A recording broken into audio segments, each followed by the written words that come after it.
I mean, I grew up listening to my brother write songs, so that was an early memory of mine. While I really loved music, and of course I, aspired to be like my older brother, when I started to try to play, I found it was hard and it hurt my fingers, and so I decided to act because I thought that would be easier.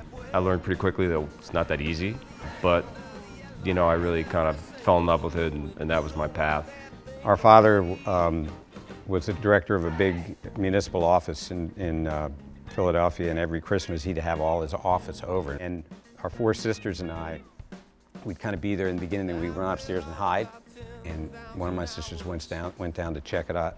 He was probably 4, and he was going around the room telling people to make up the funniest name that they could and tell it, and then he was going to judge who was the funniest name. So that'll give you an idea. My brother was always annoying. I mean, Kevin is a born actor. That's kind of my point. And but again, it doesn't matter who you are as long as you just get really good at being that person. And you can't assume anybody else's personality. You got to stick with your own. Are there ways that you think that the way music is approached in your schools could be better than it is now? I think when a school puts music classes or experiences into our lives, it kind of changes the way we think about music. There's a lot more opportunities in high school, definitely. I have never played jazz drum set until maybe a month ago. I thought piano was just it's a good thing to have, you can, just play a fun little tune sometimes when you see a keyboard, but now it sort of becomes something that I really, really enjoy. How do you come up with the tunes and I don't know, the chord progressions, melodies, and yeah. I would suggest learning how to play the guitar or the piano.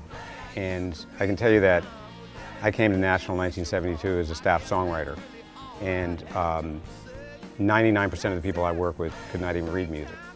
So reading music is, to me, not the most important. Kevin can't read music. But when people come up and say, well, you're the real musician, I say, no, I'm a trained musician.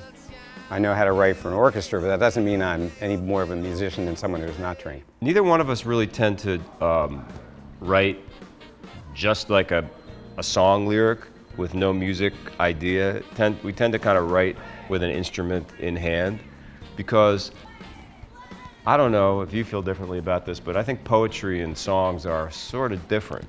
I don't think that all poems necessarily make good songs, and I don't think that all song lyrics read without the music are really interesting to read necessarily. But there's that magical combination of the two of them. So when I write, and I think when Michael writes too, we just tend to have a musical idea when we're writing it. I'm a music teacher at the college level, and in the beginning of every semester I say, what is your involvement? What was offered to you?